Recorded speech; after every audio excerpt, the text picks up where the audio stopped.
Tá bom. Ok, Andréia. Boa noite a todos. Eu sou a Andrea. Nós estamos no estudo continuado da série psicológica da Joana de Ângeles, pela Abrap do Mato Grosso do Sul. E esse ano é um ano comemorativo dos 10 anos. Na noite de hoje, nós vamos falar sobre o livro Amor Imbatível Amor, ainda no capítulo A Conquista do Prazer, o subitem Afeições e Conflitos. E agora? Ah, então, antes de eu começar com com o tema da Joana, nós vamos falar sobre a diferença entre emoção e afeto, para a gente dar uma contextualizada. Ai, Então, só, o que só, é. só um pouquinho. Tem alguém falando. Eu vou só pedir para gente desligar o microfone nosso, tá? Ok?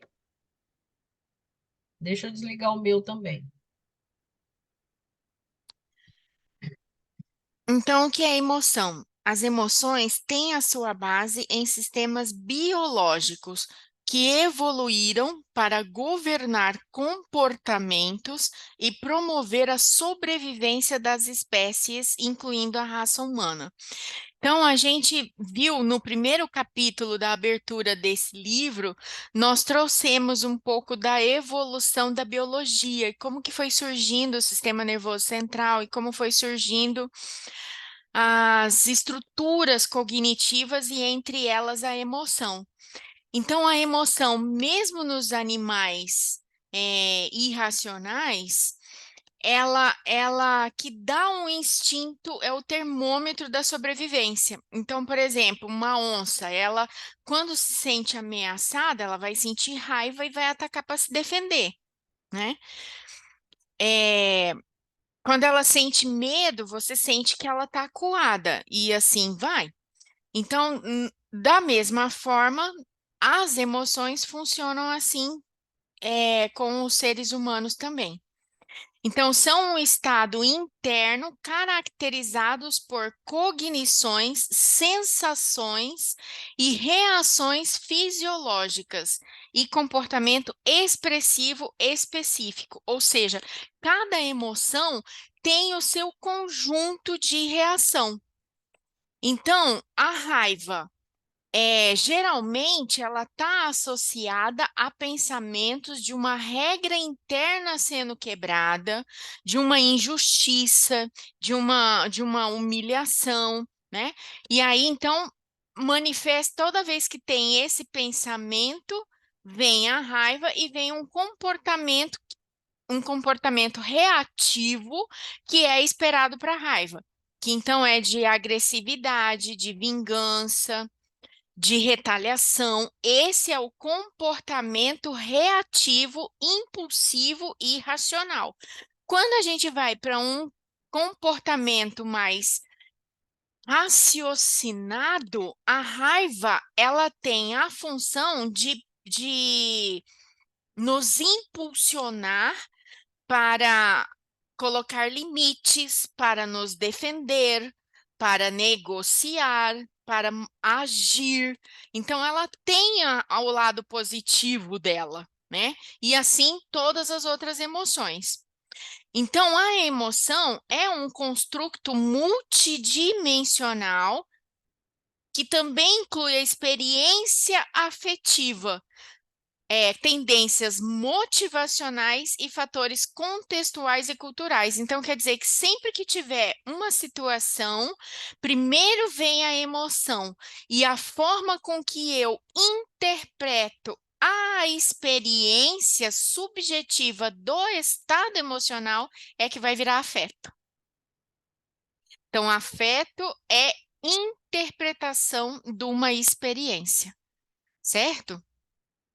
E eu não falei aqui na raiva, que a gente sente a raiva, teve o pensamento, então, estou sendo injustiçada, sentir a emoção e eu tenho as reações fisiológicas, né, no meu corpo, os pelos ficam ouriçados, você perde o sangue aqui nas extremidades e os olhos ficam arregalados e por aí vai, para você estar em ponto de defesa, né? De ataque, de luta, fuga ou paralisação.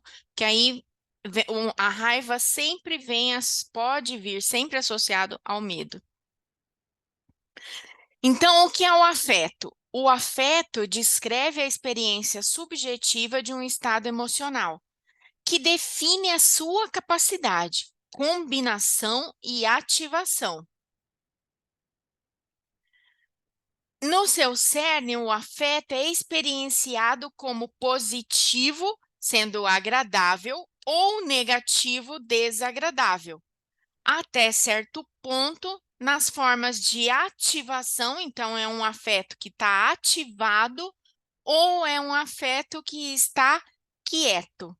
Então, ele manifesta é como se fosse quatro quadrantes, né? Onde eu tenho na vertical agradável e desagradável, e na horizontal ativado ou quieto. Então, por exemplo, as pessoas podem sentir raiva do que está acontecendo, sentir injustiçado, traduzir para um afeto de rejeição, por exemplo, onde ele vai estar ativado e ela reage de maneira quieta, sendo passiva. Tá claro? E assim faz as muitas combinações. Então, uma característica do afeto é a existência de diferenças individuais na maneira empregada pelas pessoas para lidar com a informação emocional. Quer dizer, cada um reage de uma forma diferente frente ao afeto, a interpretação daquela experiência subjetiva do estado emocional. Similares aos esquemas cognitivos que formam pensamentos mal adaptativos, específico ao superestimarem desfechos improváveis, mas perigosos.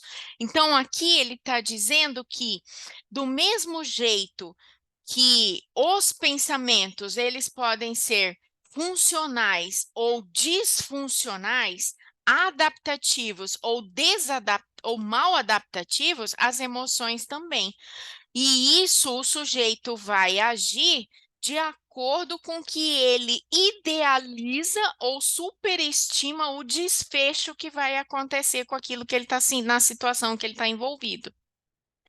Então, o indivíduo experiencia mais desconforto ou interferência que a maioria das pessoas experimentariam em uma situação similar. Então, por exemplo, você pega um jovem adulto que está fazendo a faculdade que vai ter que apresentar o TCC. A ansiedade vai ser natural ali. Mas se o jovem então, ele vai ter o coração palpitando, vai suar frio, vai ter aquela tensão da apresentação, mas ele vai se preparar e vai encarar. Se ele tem um transtorno de ansiedade generalizada, por exemplo, aquilo vai ser tamanho desconforto que foge àquela ansiedade esperada para a ocasião. Então, aí ele desmaia, ele tem tontura, ele não consegue enfrentar a apresentação do TCC e por aí vai. Então, é o que ele está falando, que essas reações de afeto são individuais de cada pessoa, como ela enxerga o mais desconforto ou mais interferência do que a maioria. Então, episódios emocionais são reação a algo que a avaliação cognitiva envolvida na transação entre a pessoa e a situação ou objeto é um elemento fundamental.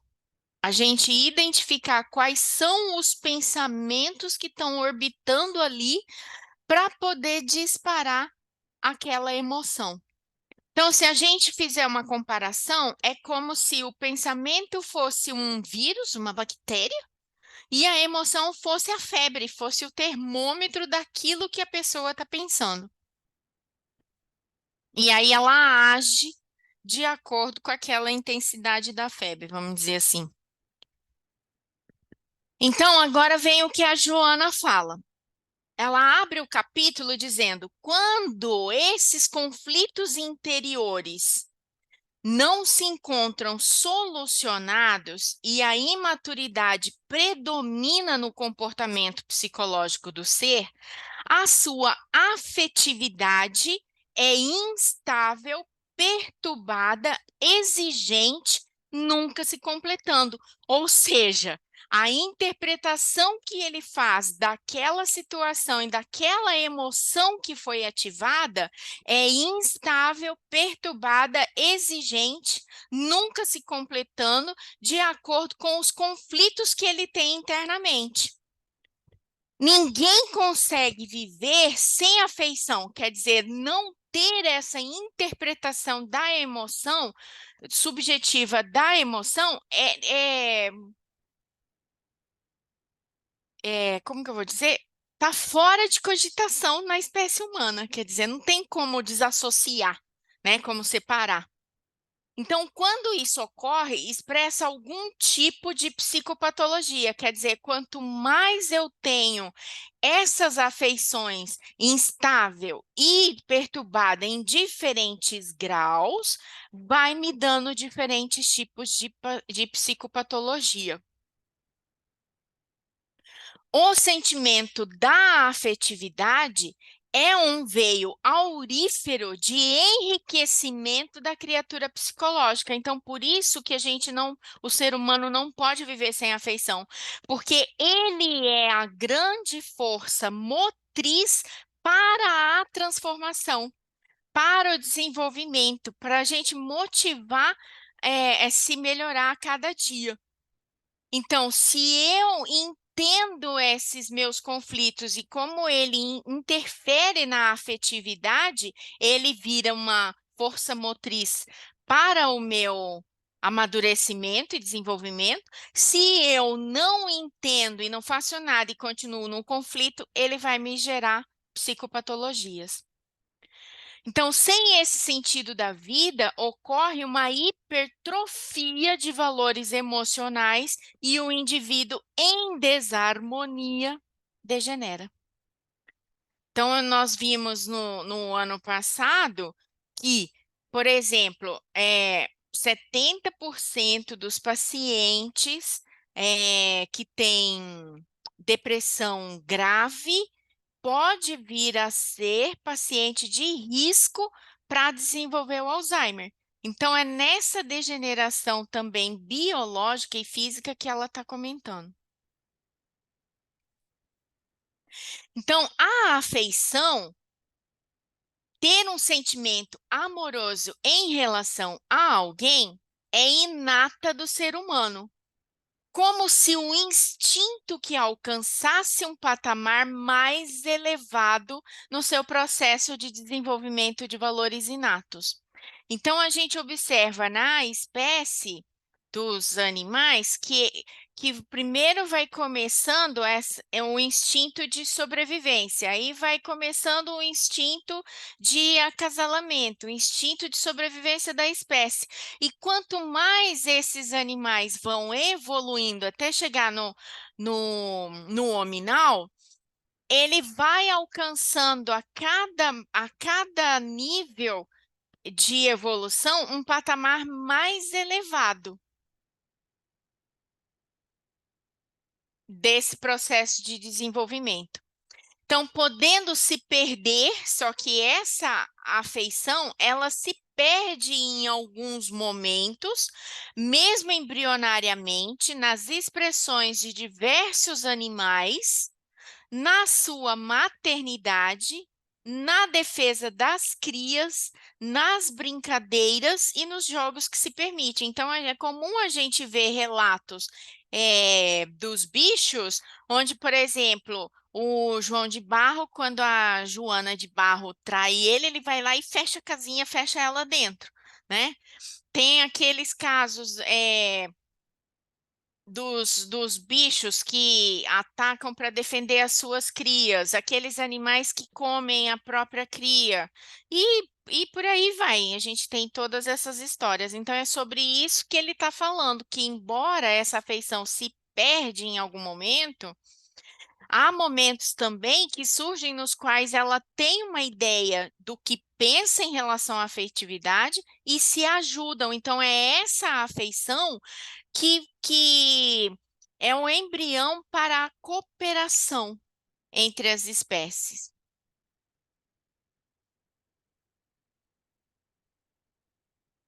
Ai, cadê o botão? Então, posteriormente, esse instinto que vai evoluindo gradativamente, ele cresce e adquire maior soma de sensibilidade quando identifica pelo odor aquele que cuida. Então, a gente começa os primeiros sinais de vinculação afetivo ainda são por sensações fisiológicas. Então, é o cheiro de quem cuida, o batimento cardíaco de quem cuida, a voz de quem cuida, a pele, né? E quando o tutelado, vamos dizer assim, nota a ausência daquele cuidador, daquele vínculo afetivo de proteção, ele sofre e às vezes deperece até a morte por inanição, negando o alimento. Quer dizer, ele sente aquele abandono, ele sente aquele rompimento de vínculo, em razão da morte daquele que cuidava a quem ele se ligava. No ser humano, mais desenvolvido do que nos animais, molecularmente portador de um sistema nervoso mais avançado, surge como afetividade, a princípio atormentada, insegura, exigente, e ela vai evoluindo a ponto de depois ficar mais calma, mais produtiva e mais compensadora. Então, quanto mais atormentada no início, mais insegura, mais exigente, mais ego, e depois, mais calma, mais produtiva, mais compensadora, mais self. Então, aqui ela está contando que a afeição e esses sentimentos, eles não nascem assim pronto, papuf. É algo que precisa vir desenvolvendo de acordo com a evolução. Mas, quando as pessoas permanecem em conflito consigo mesmo, o ser que transita na inquietação não se permite a afeição alguma. Ele não deixa, quanto mais conflito você tem, mais medo você tem de estabelecer e de deixar fluir essa afeição. Então, a pessoa não se doa e não aceita que receber essa afeição de outra pessoa. Face à insegurança em que se encontra por desconfiança de que a mesma se expresse como forma de sentimento inconfessável ou porque se deseja explorar. Esses sentimentos inconfessáveis são os medos e inseguranças que todos nós temos quando estamos nos relacionando de forma mais afetiva e, sobretudo, afetivo amoroso, um afetivo mais íntimo com outras pessoas. Então, aqui ela diz: vitimado por não confessável complexo de inferioridade a que se compraz, não acredita merecer afeição, ampliando a área dos conflitos e abrindo espaço para vinculação terrível com os parasitas espirituais, que se transformam em estados obsessivos de larga duração. Então, aqui eu trouxe 3, ela falou do complexo de inferioridade, que é quando eu me comparo com o outro e vejo que o outro é sempre grande, né? Sempre capaz, sempre melhor, e eu sou sempre pequeno, incapaz e tudo faltando. Então, eu trouxe aqui outros que também levam a essa vitimização, ou que também levam a esses conflitos, que são os 3 esquemas mais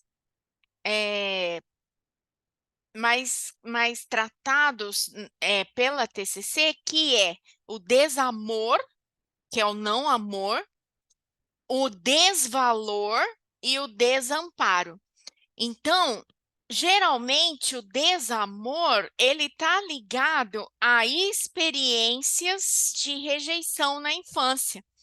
Então, quando a pessoa fica comparando, pais ficam comparando, quando pais humilham, pais cuidadores, ou uma figura de autoridade na infância, ele percebe que esses cuidadores ficam comparando a criança com outras e sempre diminuindo. Então, isso leva a eu não mereço ser amado, né? Eu sou indesejável, eu não sou querido, eu não sou bom o suficiente para ser amado, eu sou rejeitado, estou condenado a ser abandonado, ninguém gosta de mim. O desvalor geralmente está ligado a experiências de humilhação. É lógico que eles podem vir, a pessoa pode ter só um esquema, só do desamor, mas ele pode ter os 3 esquemas, né? Ativados ao mesmo tempo, de acordo com que a pessoa interpretou a situação que estava sendo vivida. Então, no desvalor entra um aspecto moral. Eu sou sem valor, eu sou inaceitável, sou incompetente e incapaz, sou falho, sou um lixo, sou mau, sou enganador, não presto para nada, não mereço viver, sou um derrotado e um fracassado. Então, aqui, geralmente, a pessoa passou por situações de humilhação em relação às suas realizações. E o de abandono, que entra como desamparo ou impotência. Eu sou vulnerável, sou fraco, a pessoa se sente, não consigo me proteger, sou uma vítima, sou sem recursos, não tenho ninguém, sou só no mundo, sou impotente, sou carente. Então, ela sente aquela impotência de mudar a situação dela. Então, aqui eu trouxe um exemplo. O abandono, vou entrar um pouco mais no esquema do abandono, do desamparo. O abandono é usualmente uma armadilha de vida pré-verbal. Ela começa nos primeiros anos de vida, antes da criança saber falar, antes da criança ter palavras para descrever o que está ocorrendo com ela. Então, na TCC e na teoria do esquema, a gente diz que quanto mais nova é a criança, quanto mais imaturo é o sistema nervoso central, quanto menos ela consegue descrever aquele desconforto, porque a criança, quando nasce, ela não sabe dizer, esse desconforto que eu estou sentindo é dor de barriga, esse daqui é fome, esse daqui eu estou com raiva, eu tô Não, ela entende tudo como desconforto, e à medida que ela vai crescendo, é que ela vai diferenciando os estímulos que ela recebe daquele desconforto. Então, que essa crença do abandono, ela surge na criança muito pequena, desde o nascimento, em algumas vezes, desde umas sensações ainda recém-nascida, vamos dizer assim. Então, esse sentimento de abandono causa na pessoa, quem tem esse sentimento, tem uma crença fundamental que você irá perder a pessoa que ama e ser deixada emocionalmente isolada para sempre. Então, são coisas que vêm de fragilidade no vínculo cuidador e cuidado. Se as pessoas vão morrer ou mandar você embora ou deixar você, de alguma maneira você sente que será deixada. Então, a criança ela não diferencia esses tipos de rompimento do vínculo. Então, ela quando cresce, ela espera ser abandonada e acredita que isso vai durar para sempre. Ela acredita que nunca mais irá recuperar a pessoa que ela perdeu, seja no coração, que você sente que é o seu destino viver uma vida completamente só, ou particularmente em relacionamentos românticos, que você se sente emocionalmente dependente de outra pessoa, com medo de perder a conexão íntima. Então, tem aquela fragilidade no vínculo. Aí, então, se eu sou uma pessoa que tenho o abandono como esquema, como armadilha de vida, e quanto mais nova eu desenvolvi isso, quanto mais um cérebro imaturo eu tinha quando desenvolvi, mais rígido é o esquema. Quanto mais velho a criança desenvolve isso, mais flexível é o esquema. Então, essa pessoa trazendo então um conflito no relacionamento romântico, quando ela virar um adulto, ela vai ter um padrão de querer ter parceiros românticos que vão propiciar a experiência de ser ignorada. Como se ela traduzisse aquela fissura, aquele medo do vínculo mal estabelecido com papai, mamãe ou cuidadores, como aquilo sendo forma que eu conheço do amor. Então, se aquilo é a forma que eu conheço do amor, ela vai se atrair por pessoas que vão ignorar. Então, esse amor fica disfuncional e corrompido. Quando encontra um homem diferente disso, a pessoa faz o seu esquema funcionar e se encaixar. Então, fazendo um exemplo aqui, se fosse uma mulher que tivesse esse esquema, ela vira uma mulher pegajosa, ciumenta, começa a cobrar ele, que ele responda rápido, que o cara. Aí o que acontece? O parceiro romântico assusta, começa a se afastar dessa mulher. E aí essa mulher passa a correr atrás dele. Quanto mais ela corre atrás dele, mais ele foge dela. Tá? Eu quis trazer um exemplo para a gente materializar como que essa afeição vira esse conflito interno e como esse conflito interno se desdobra em comportamento depois. Fez sentido meu exemplo? Muito. Sim. Sim, sim, muito sentido. Então, tá bom. Então, qualquer indivíduo. Aí a Joana fala: qualquer indivíduo merece a afeição e deve esforçar-se por desenvolvê-la e para experienciá-la. Então, ela fala assim: não tem como a gente nascer sem esses conflitos internos. Afinal de contas, nós estamos aqui justamente para desenvolvê-los, né? Para eliminá-los. Então, já vem no nosso DNA esses conflitos internos. Então, ela fala assim: como que você vai eliminá-los? Trabalhando interiormente, reflexionando em torno dos direitos e valores que todos possuem ante a vida, reformulando planos mentais, né? Aqui, por planos mentais, eu entendo, né? Ressignificando seus esquemas. E dar-se conta de que você é portador de um tesouro que vem junto no seu DNA, da ternura, ainda que submersa no ego. Então, esse próprio ego, ele tem a fagulha da solução e é capaz de expandi-la e digno de recebê-la também, de receber a afeição também. Então, quando isso não se lhe faz possível, o auxílio de um psicólogo ou de um psicanalista é valioso.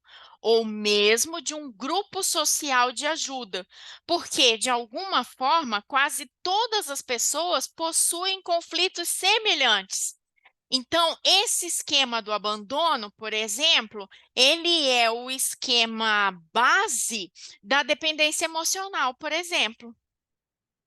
Então, a gente reúne um grupo de dependentes emocionais e vamos trabalhar como é que esse esquema funciona ativado, né?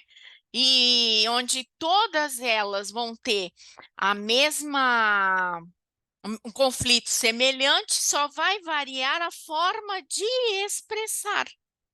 E aí a gente faz um tratamento coletivo. Oi, Olga, você quer falar? Quer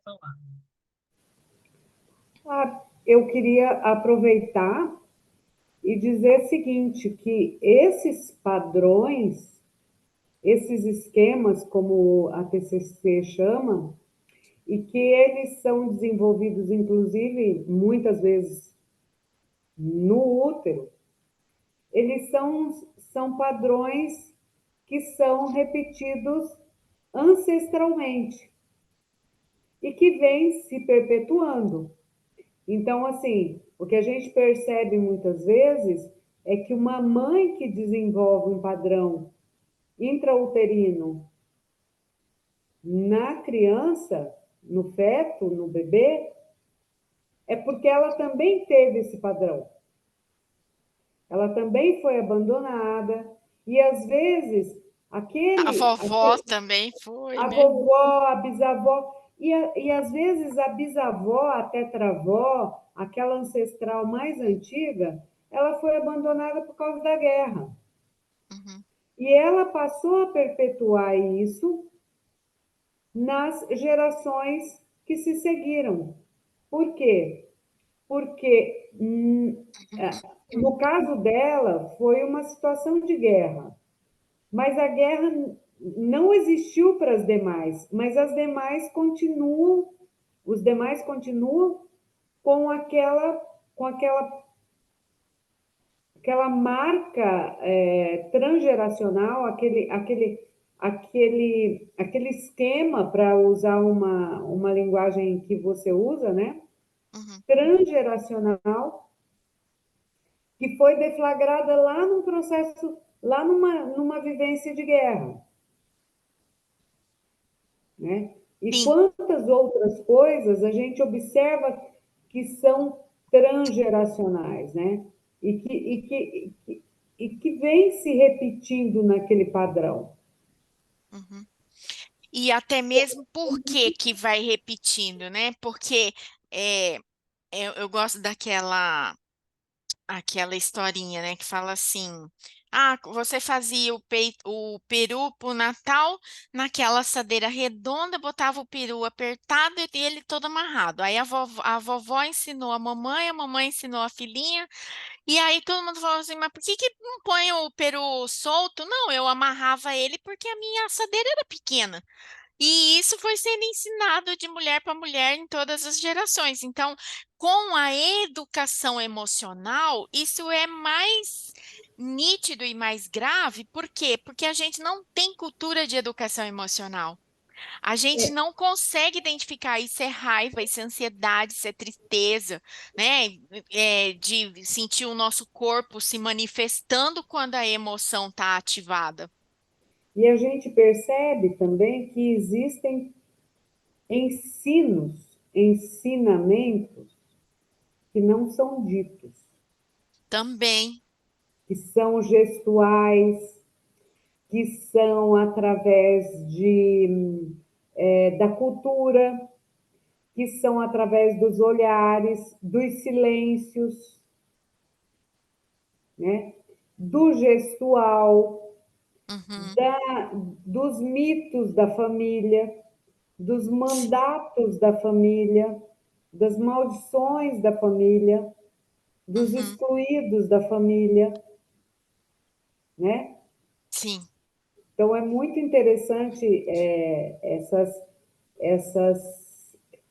essas marcas, vamos dizer assim, emocionais, transgeracionais que a gente observa. E a gente não precisa ir longe. a gente pode olhar na gente mesmo, que a gente vai achar. Sim.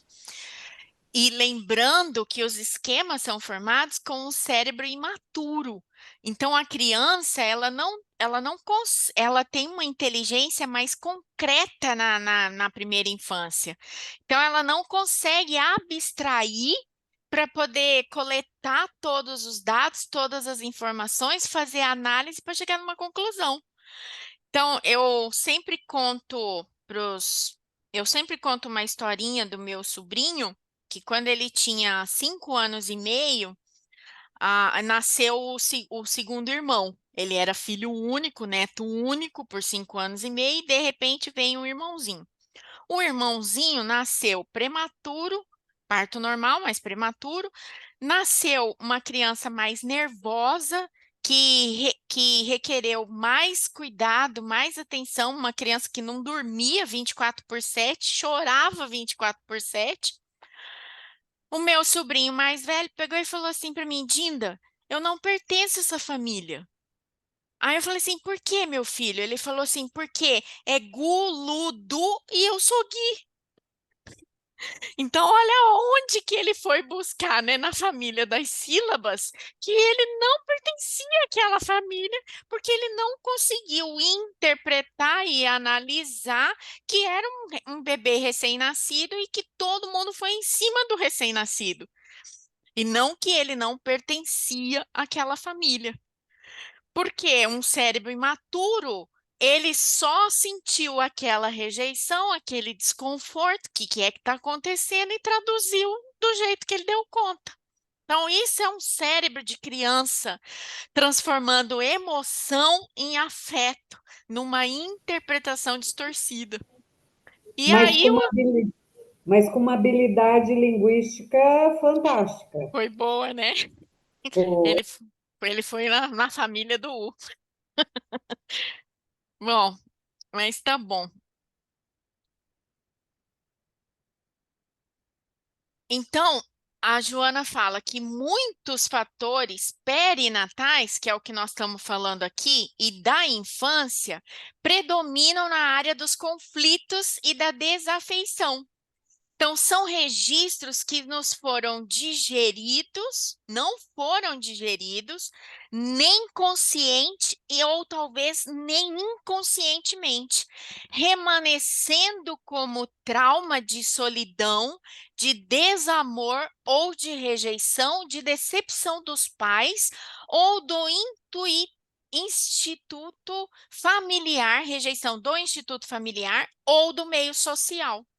Ou pode ser também heranças genéticas que agora se manifestam em isolacionismo, em censuras doentias, em autoflagelações dolorosas, tão dolorosas quanto injustificáveis, porque ela diz assim: a criança de 5 anos e meio não sabia identificar o que estava acontecendo com o nascimento do irmão mais novo. Mas o adulto de 27, ele tem condições de ir olhar para aquela dor que ficou lá com 5 anos e meio. Então, aqui eu fiz um paralelo de que nós nascemos dependentes dessa ligação afetiva desde o início da vida. No mais início, a gente precisa que alguém cuide da gente, que nos alimente, que nos proteja, e esses cuidadores passam a traduzir esses afetos e emoções vividos pelo bebê.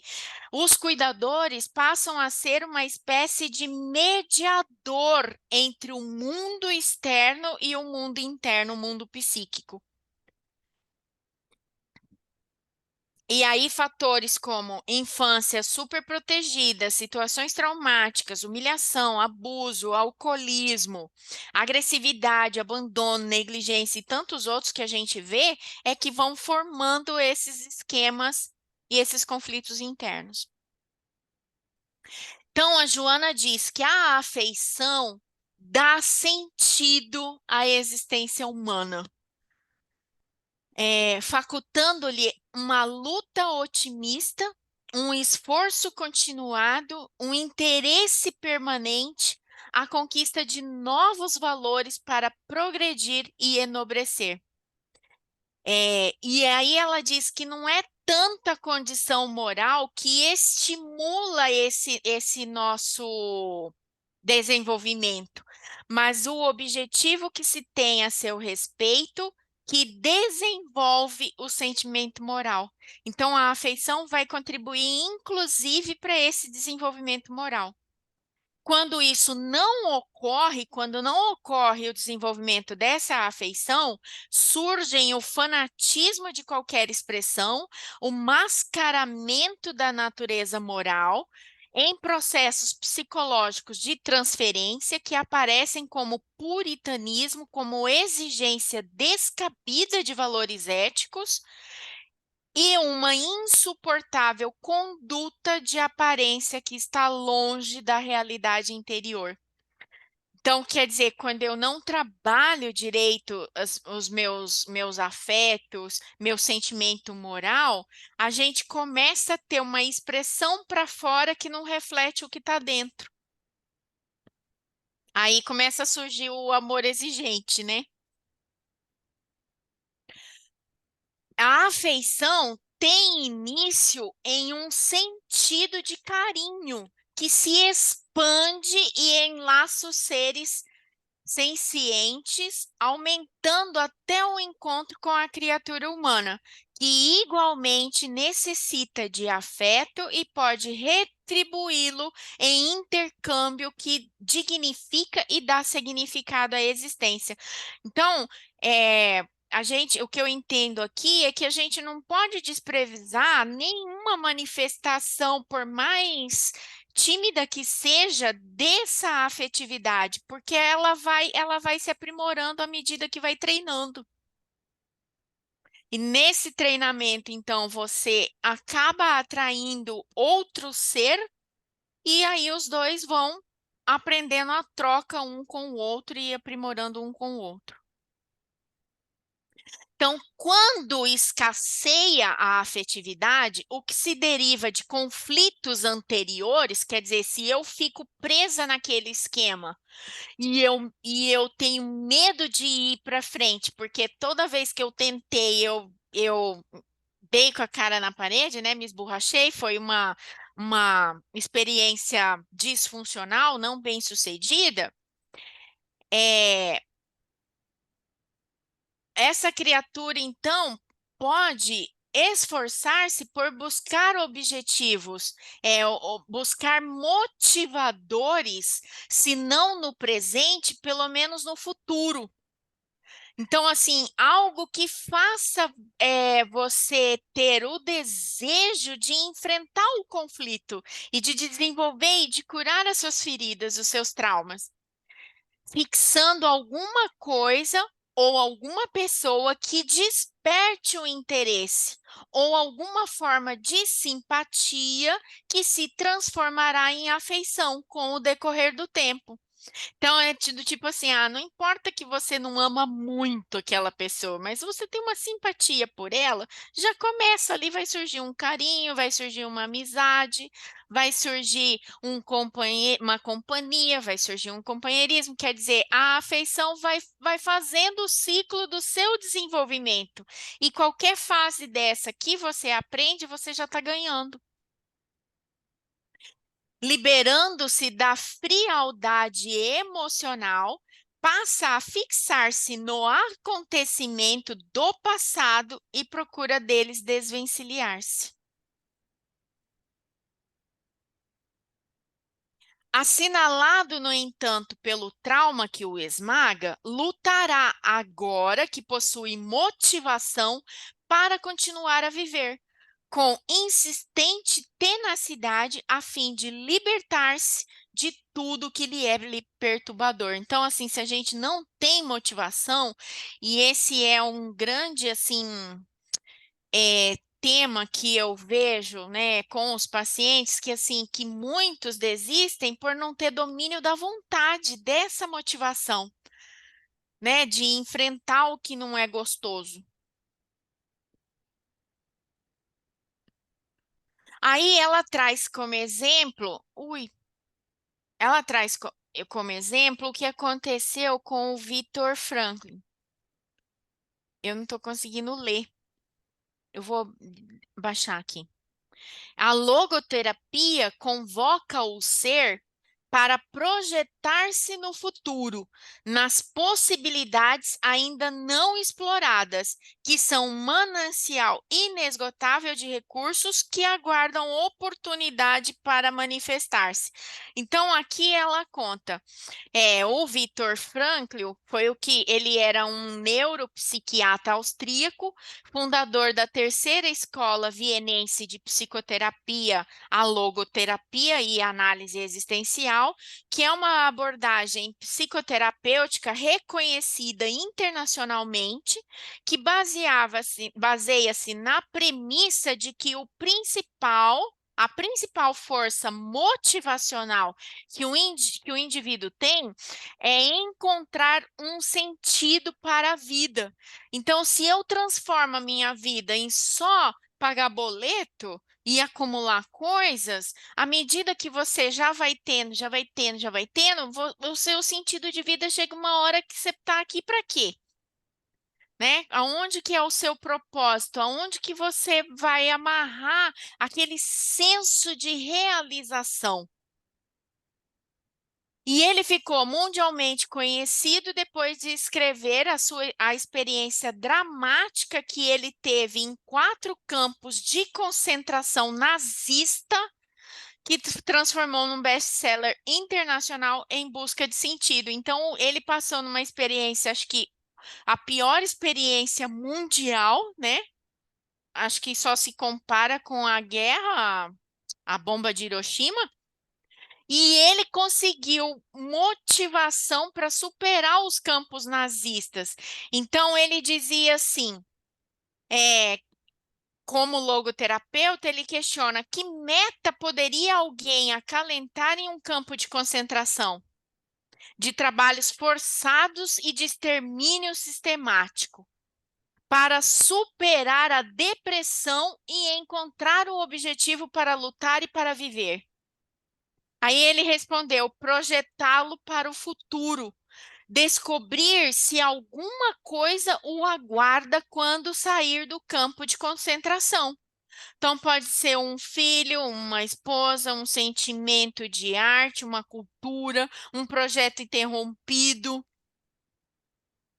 E aqui a gente vê assim quantas pessoas no leito próximo ao desencarne, a gente vê que a pessoa fica ali em situação física bastante vulnerável e fica segurando a morte, a passagem, porque ela quer se despedir de um filho, ela quer ver um casamento, tem uma motivação ainda, né, para estar segurando.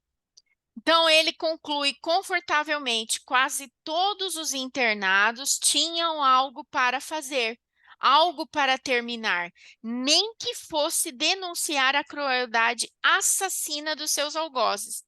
A diferença da cultura e da civilização com o destino que lhes havia sido reservado por motivo nenhum, como se houvesse algum motivo que tornasse o ser humano bestial e tão perverso.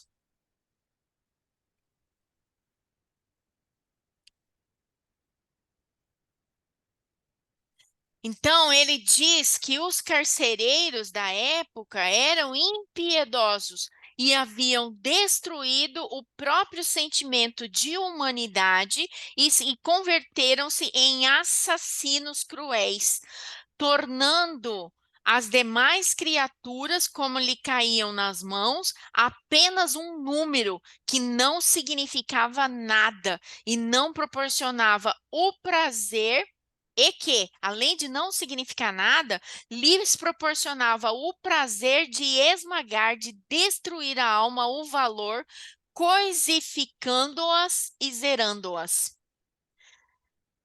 E ela conta que quando olhava para aqueles prisioneiros que não passavam de números e de móveis para serem exterminados ou coisa assim, né, parecido, eram pais e mães gentis quando retornavam aos lares, eram bons vizinhos, eram afáveis cidadãos, com as exceções compreensíveis, que nem todo mundo, né, cada um com a sua fase de evolução. Então, a crueldade mais amarga desses carcereiros se manifestava em forma patológica de ausência de afeição. O que que a gente tem aqui de ausência de afeição? Psicopatia, né? Psicopatia, transtorno anormal de caráter, né? Que tem ausência de afeição. Nos guardas recrutados entre os próprios prisioneiros e se faziam algozes implacáveis, buscando sobreviver, desfrutar de alguns favores e concessões dos seus perseguidores. Quer dizer, os próprios prisioneiros passavam a ser algozes dos colegas em troca de favores e concessões. Então, conflitos mal controlados levam o indivíduo à crueldade, à total insensibilidade por sentir-se desconfortado em si mesmo, transferindo o rancor da própria situação contra aqueles que acredita felizes ou que os fazem invejá-los. Quer dizer, como eu não consigo lidar com o meu conflito, eu invejo quem consegue.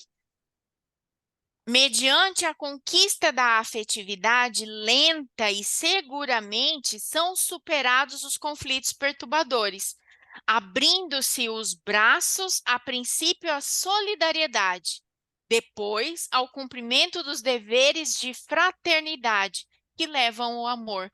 Quer dizer, eu posso experienciar e eu posso desenvolver essa afetividade em várias frentes, não só em relacionamentos amorosos, não só no seio familiar, não só com os amigos queridos, mas também em serviços à humanidade, né? Por isso que Jesus dizia: fora da caridade não há salvação, porque não tem como desenvolver o afeto. Quando eu passo a ter compaixão por uma pessoa que eu desconheço, que não tem significado nenhum para mim, não tem vínculo afetivo, e ainda assim eu tenho compaixão e me sensibilizo à situação, eu consigo desenvolver solidariedade e fraternidade. Então, os sinais evidentes de uma existência e de um ser normal são prenúncio do desabrochar da afetividade tranquila. O duro é que eu não consegui traduzir assim o ser normal. O que que ela quis dizer com isso? Porque, né, como dizia o Freud, olhando de perto, ninguém é normal. Mas tudo bem. Se desenvolve estimulando a luta ao crescimento interior. Então, aqui eu encerro com essa figura que diz, né? Tem aqui uma carruagem, um homem, um carroceiro e os cavalos, onde ele fala que os cavalos são as emoções, quer dizer, as emoções mandam, governam, direcionam, né? Mandam não, direcionam. O cocheiro é a mente, o passageiro é a alma e a carroça é o corpo. Então, quando o cocheiro, a mente, está confusa, imersa em conflitos e não sabe para onde ir, a carruagem corpo é conduzida pelas emoções, porque as emoções são biológicas, né? É da nossa fisiologia, que puxa automaticamente, sem qualquer direção, enquanto o passageiro, a consciência da alma, dorme. Quer dizer, se a gente não faz esse trabalho interior, se a gente não faz a reforma íntima, se a gente não cura as nossas feridas internas, é, o, a carroça vai desgovernar, né? Então Perfeito. é isso. Eu termino aqui, então, minha apresentação. Tá, aí você pode encerrar essa apresentação para a gente agora bater papo. Isso. Gostei muito desse último, hein? A minha A carroça desgovernada. André, André dá uma aula para nós, né? E a gente que é de outra teoria, é uma aula bem legal. Ainda bem que tem representante da TCC aqui e que representante, hein? Eu sou apaixonada pela TCC. É, dá para Casei perceber. com o Aaron Beck, assim, valendo. Andréia, é, eu lembrei, no final você falou, né, da ausência da afeição, que é ó, no caso do psicopata, né? É Uhum, um sujeito com afeição, eu pus assim, logo no início, um sujeito com uma afeição embotada, já uhum. que a Jona fala, já que ninguém consegue viver sem afeição, né? Então, É, assim, é muito mas interessante. você sabe assim, o psicopata, ele nasce com essa emoção embotada por falha no hardware. Então, eu, Então, eu algo aconteceu na gestação ou nos primeiros dias de recém-nascido. Eu não vou saber agora de cor, mas Ou ele, no ele perispírito. é, né? A gente sabe, né, que nada é por acaso, né? Mas acidentes também acontecem, né? Porque eu não vou lembrar agora qual é essa doencinha de vírus que a criança pega que pode desencadear isso. Eu tinha que olhar aqui nos meus. Meningite? tem uma psiquiatra que Hum, ela tem livro até, não vou lembrar o nome dela agora. Ela é especializada na psicopatia, né? O trabalho dela e a produção dela é nesse tema. E aí ela disse que sim, que se fizer um exame PET-scan, né, no lobo frontal do psicopata, vai achar sim uma diferença. Tanto é que baseado nisso ela já foi até a Câmara lá em Brasília pedir, né, para os parlamentares que ela fez o pedido e ficou assim em vão, né? Porque o pessoal nem ligou. Mas ela fez a seguinte sugestão: que as prisões fossem separadas para os psicopatas, entendeu? Porque ela disse que essas grandes rebeliões, esses conflitos em prisões quem lidera isso são os psicopatas, sim. sabe?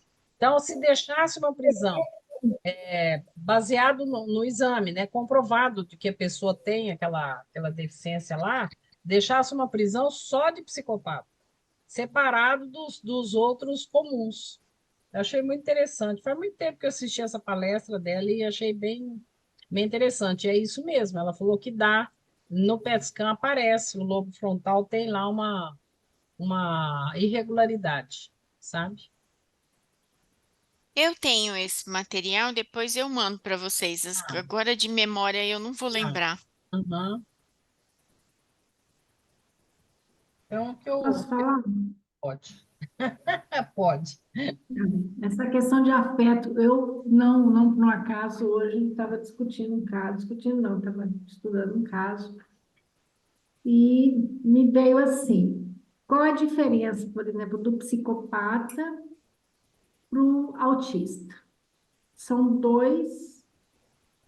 São mundos duas diferentes. situações que a pessoa não tenha o sistema emocional desenvolvido, ela não tem afeto, ela não tem o afeto, né? Não, E eu o, estava o psicopata, ele tem falha na cognição social. Então, não é que ele não tem afeto. Ele tem afeto, tanto que eles apaixonam, eles sofrem, só que eles não conseguem fazer a leitura do rosto que você tá brava, que você tá triste, que você tá raivosa. de quem você está Ele não... falando? É a Andrea que tá falando, Então, mas você está falando de quem? do Do autista? autista. Ah, do autista, aí que você falou o Sim. contrário. Você falou psicopata. Eles não conseguem ter noção de gafe, então não conseguem acompanhar assim o que mas por as mentiras politicamente corretas, ele não consegue entender, então tem falha na cognição social. É Eles são diferente, radicais. É diferente do psicopata que tem falha no afeto. Então, assim, tanto que o psicopata mata sem ter dó e nem piedade. Ele tem desejo de matar, né? E o transtorno anormal de caráter, ele é perverso como um psicopata, mas não tem desejo de matar.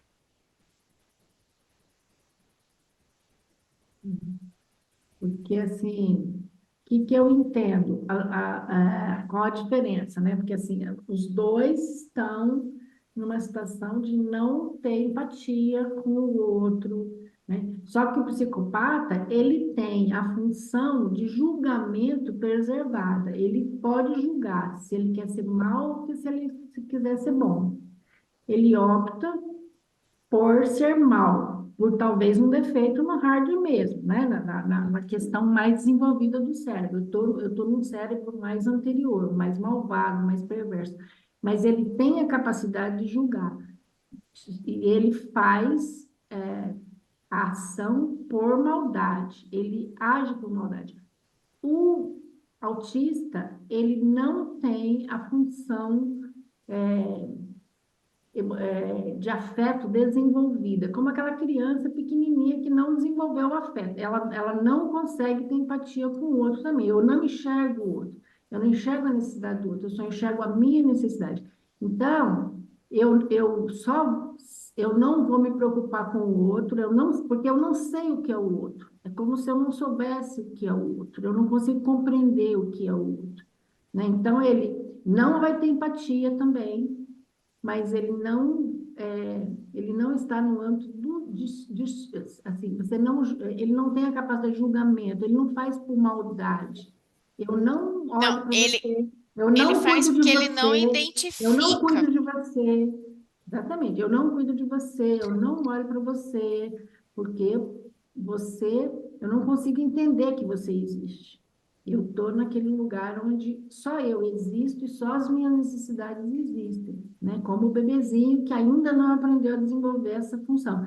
Ele desenvolve toda uma função intelectual preservada pelo pai, ele pode ter uma inteligência, inclusive, acima da média, mas essa função emocional fica lá naquele bebezinho de 1 ano e por isso ele também não dá conta de se relacionar. Ele não consegue se relacionar porque eu preciso dessa função para poder me relacionar. Eu preciso do outro, eu Então, preciso pegar o outro mas para só poder me relacionar. corrigindo, não é emocional, é social. É uma função do cérebro que chama cognição social. Não tem a ver com as emoções. Ele não, ele parte pela emoção porque ele não consegue diferenciar sinais físicos das emoções, mas não que ele não sinta.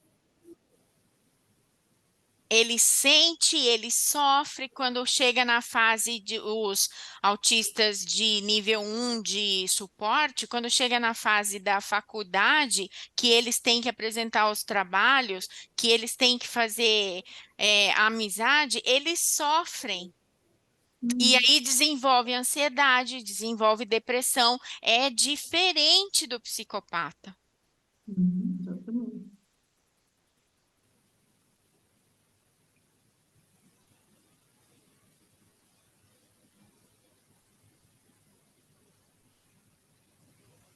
É importante a gente falar das diferenças, porque muitas mães vêm fazer avaliação neuropsicológica e aí acha que o filho autista pode ser um psicopata e não tem nada a ver uma coisa com a outra, nada a ver. É falha na cognição social. Então, quando o pai fala assim, ai, atende o telefone e fala que eu não tô, que são as gafes. Ele não entende isso, mas por que que você não fala a verdade? Ó, meu pai mandou dizer é, que ele não tá, ele não entende por que disso, entende? Então é como se fosse mais puro, mais verdadeiro, mais pão, pão, queijo, queijo, no trato Exatamente. social, mas não na emoção. Eu, assim, por observação, eu tenho um sobrinho autista, e no espectro bem mais grave, eles têm afeto, muito. Eles não têm a capacidade de traduzir o que eles sentem e o que eles percebem que o outro sentem, que os outros sentem. Porque perceber a percepção, a pré-mental, aquela que é pré-mental, a percepção pré-mental, de que há um estranho, de que há um algo, de que há um clima, de que há uma energia no ambiente, nas pessoas, eles percebem. Eles são uma antena parabólica. Eles têm a percepção do sutil muito mais aguçada do que a nossa, mas muito mais aguçada. Tanto é que quando na família se instala um clima de nervosismo, de não fala, de ansiedade, de estranho, de aquele que normalmente nós lidamos indo para a cozinha lavar uma louça, dando uma disfarçada, ele fica desestabilizado. Por quê? Porque ele percebe. Ele não consegue traduzir e ele não consegue fazer a tradução, a compreensão e ter o comportamento adaptativo para aquela situação estranha, para aquele clima, para aquela situação. Mas ele percebe. Tanto é que percebe que em muitas situações ele surta. Porque não sabe lidar com aquilo. Não sabe, então ele Aí vai para o vem, concreto. Aí ele vai para o concreto. Ele surta para ir para o concreto. Porque daí vem alguém, contém, vem alguém, diz algo, e aí ele está no concreto. Porque toda psicose busca o concreto. Né? O autismo, a Associação das Famílias de Autismo, de Autistas, não acham adequado a correlação do autismo com psicose, né? Mas é um processo muito semelhante à psicose, vamos dizer assim, que tem uma base na psicose, que é a perda da realidade, que é a perda da compreensão, da tradução, do entendimento da realidade, né? E isso define psicose.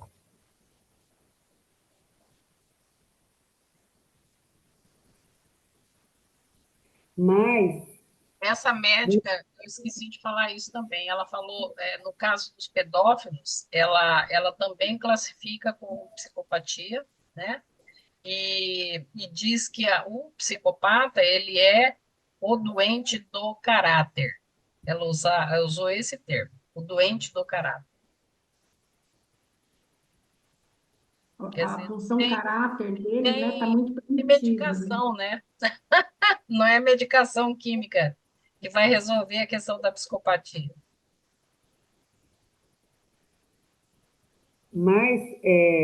Andréia, excelente como sempre, e essa visão que você traz aí da TCC é maravilhosa, né? Porque eu também gosto da TCC, muito embora eu tenha me encaminhado para Gestalt, né?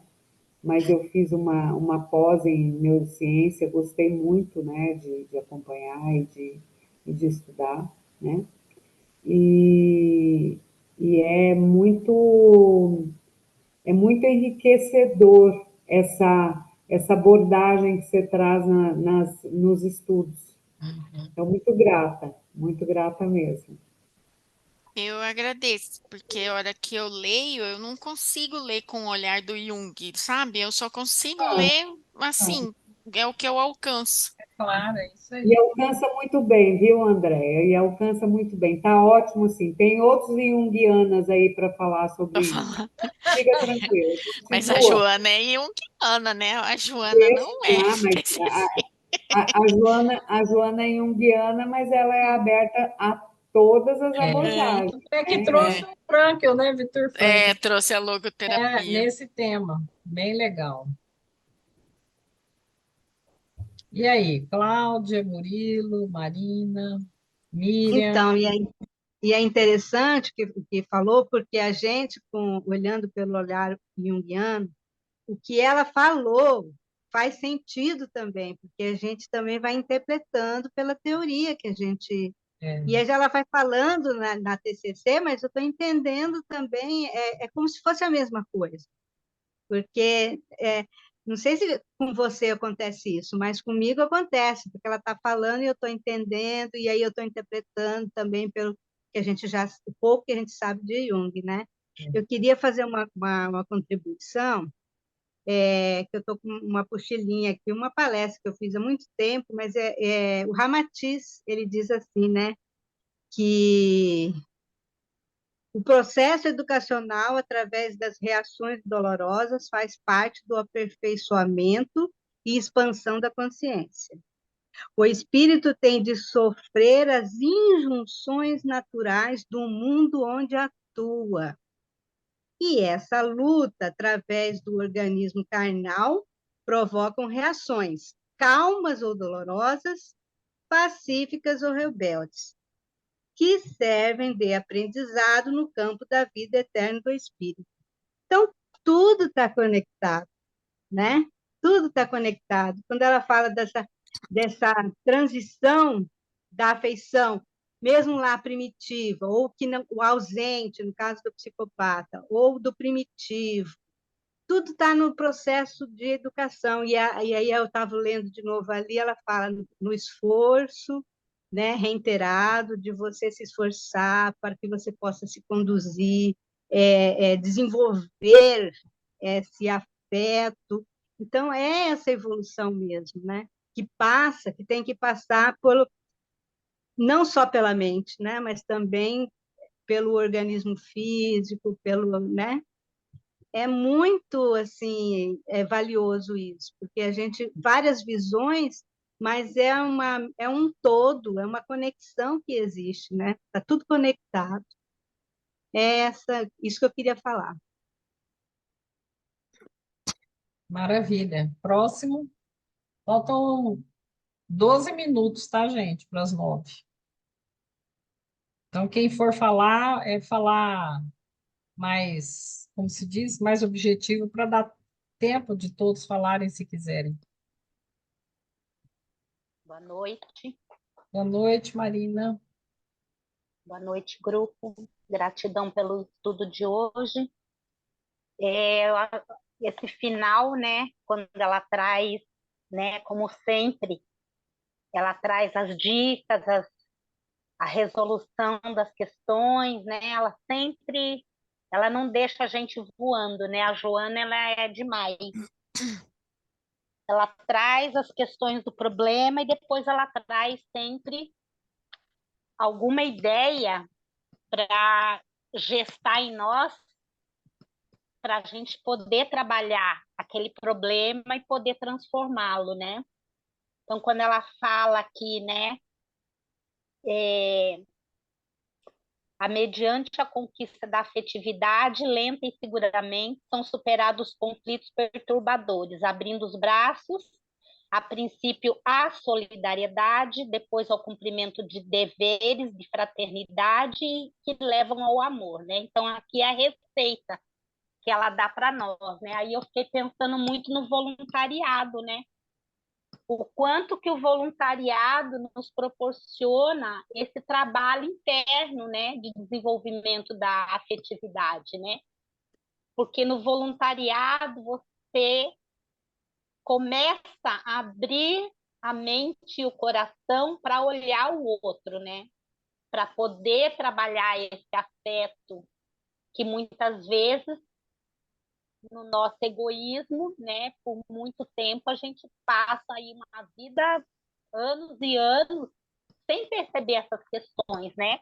Só preocupado como a Andrea trouxe, pagar conta, pagar boleto, comprar coisa, trocar sapato, trocar bolsa, pintar a casa, trocar o carro, larará, e assim a gente passa um bom tempo da nossa vida nesse egoísmo, nessa mesmice, nessa introspecção, né? Assim, no sentido de olhar só para a gente mesmo, para o nosso problema, para isso, para aquilo, para a família, para o dedinho, para a unha encravada, só eu sofro isso e aquilo.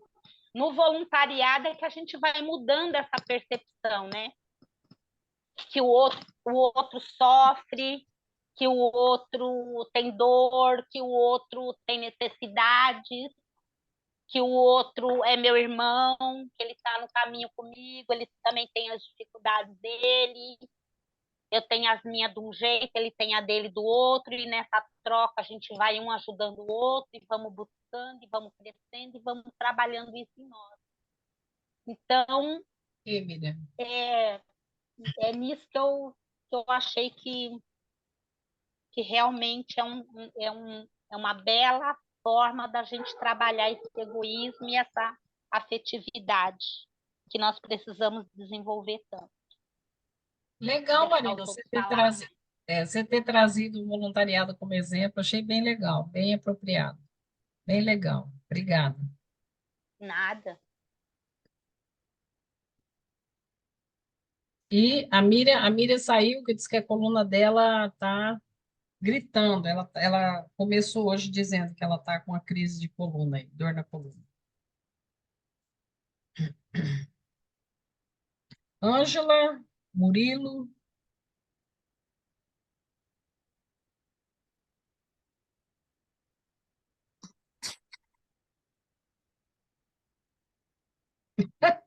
eu acho que eles não querem falar.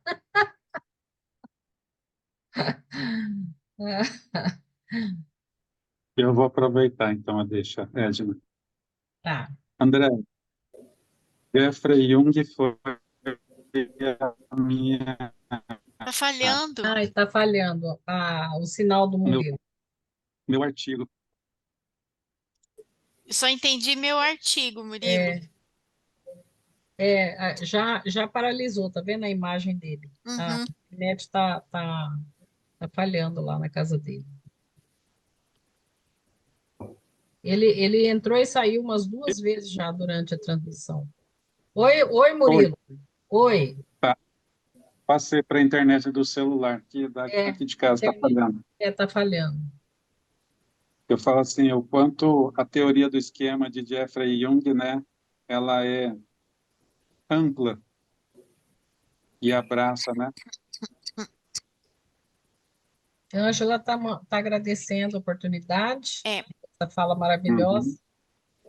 eu vejo assim, para mim, tanto a teoria do esquema quanto a TCC, que também trabalha por esquema, materializa assim a psique, entendeu? Parece que tem assim Uhum. andares. Esse é o primeiro andar, o segundo andar, o terceiro andar. Você está com um problema aqui nesse andar.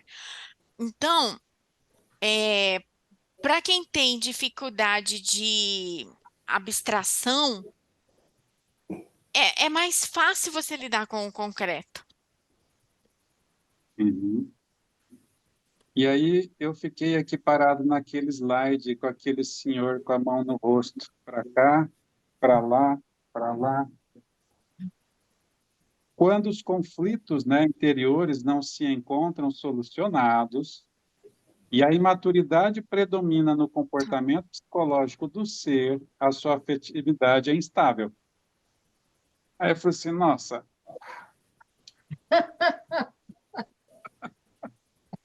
então estou paradinho aqui, tá? Vou ficar aqui, refletindo sobre esse rapaz que grita, né, que sorri e que fica meio perdido, né?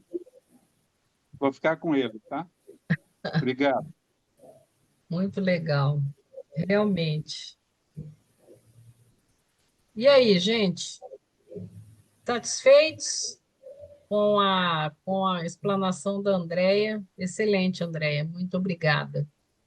Muitos Maravilhosa abraços. apresentação. Eu Gratidão, que André. agradeço. Muito bom. Muito legal.